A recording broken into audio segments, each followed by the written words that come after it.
Salve, salve. Bom, seguinte, na videoaula de hoje vamos dar início ao conteúdo do terceiro trimestre, tá? E aí, ele começa falando do trabalho de uma força constante. Bom, resolvi separar essa aula em duas partes. A parte da aula online e a parte aqui da aula gravada. A parte da aula online eu vou deixar com as exemplificações, tá? Que a gente pode aplicar no cotidiano, como é que aparece e tudo mais. E a aula gravada, a gente deixar o foco, que é a resolução de exercício. Então, a gente vai fazer a definição básica, vai fazer análise gráfica e também análise dimensional, dando aquele embasamento matemático, que é onde a gente vai ter que resolver os exercícios. Então, olha só. Trabalho de uma força constante. Bom, o trabalho é a relação entre a força aplicada num corpo e o deslocamento por ele sofrido, levando em consideração o ângulo entre elas. Bom, olha só a fórmula. Trabalho igual a força vezes deslocamento cosseno do ângulo. Bom, por que eu não usei T para dizer trabalho aqui? Bom, eu uso W para vocês não terem a chance de se confundir o T com temperatura, com tração ou outra coisa do tipo. Então, a gente usa o W de work para facilitar na sua vida. Fazendo aqui a análise dimensional, né? A unidade de medida de trabalho é o Joule. Unidade de medida de força, a gente já conhece que é o Newton. E a unidade de medida de distância, deslocamento, é o metro.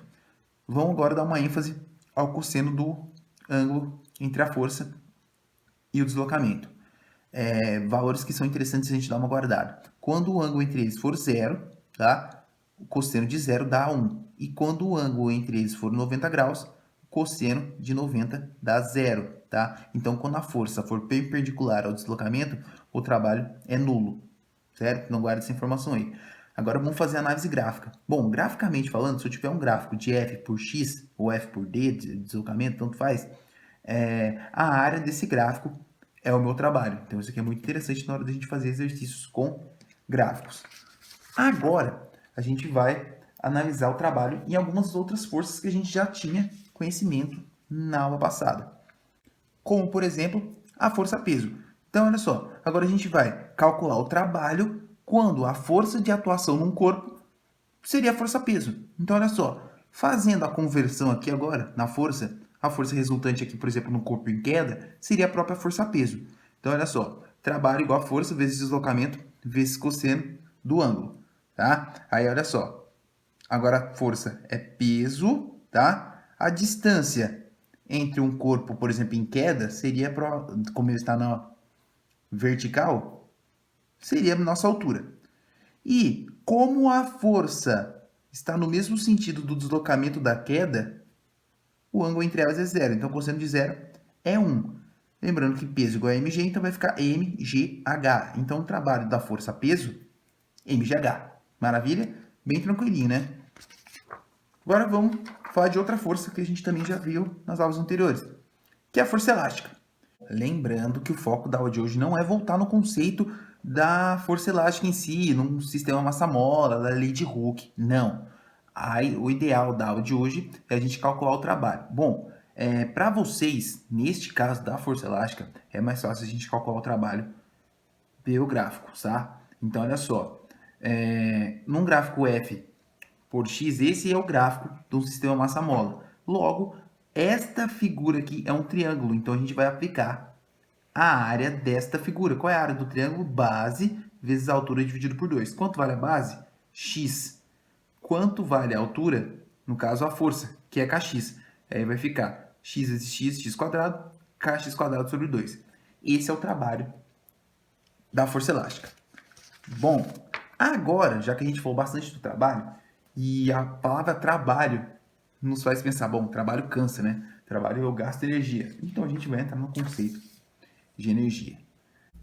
Lembrando que os exemplos eu vou deixar para aula online. Por quê? Para a gente não ficar aqui viajando e perder o foco da aula. Bom, do mesmo jeito do conceito de energia também. Lá na aula online a gente dá uma discutida melhor. Mas o que eu posso fazer aqui para já ajudar vocês?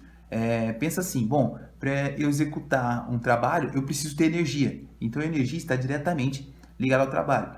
Se eu executar um trabalho, eu vou gastar energia. Então a gente vai fazer um cálculo depois para eu mostrar que elas estão interligadas. Mas vamos começar a falar dos tipos de energia.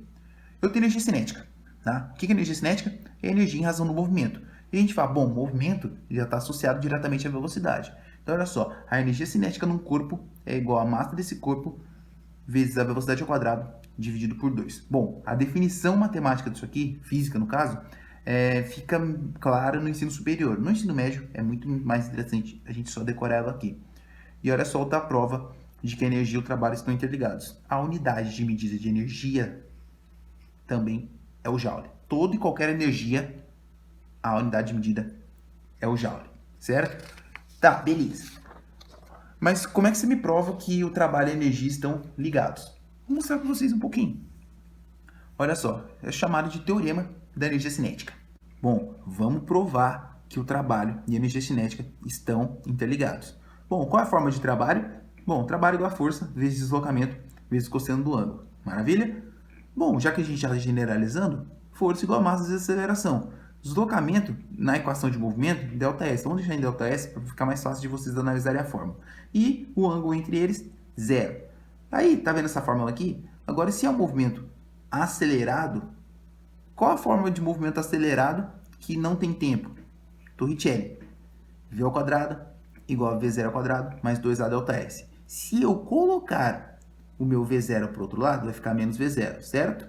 E aí vai ficar 2A ΔS. Por que eu estou fazendo isso? Isso aqui é jogada matemática. Esse 2 está multiplicando, vai passar dividindo. Então, vai ficar V ao quadrado menos V0 ao quadrado sobre 2. Isso é igual a ΔS. E aí, o que eu faço? Eu substituo o A ΔS aqui.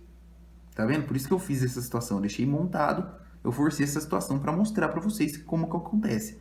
Então, ficou o quê? M vezes A ΔS, que é V0 ao quadrado, V ao quadrado menos V0 ao quadrado dividido por 2. Cosseno de 0, 1. Olha só. O trabalho está aqui.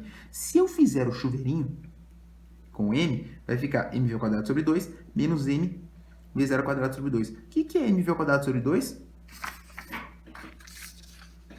Energia cinética. E o que é mv0 ao quadrado sobre 2?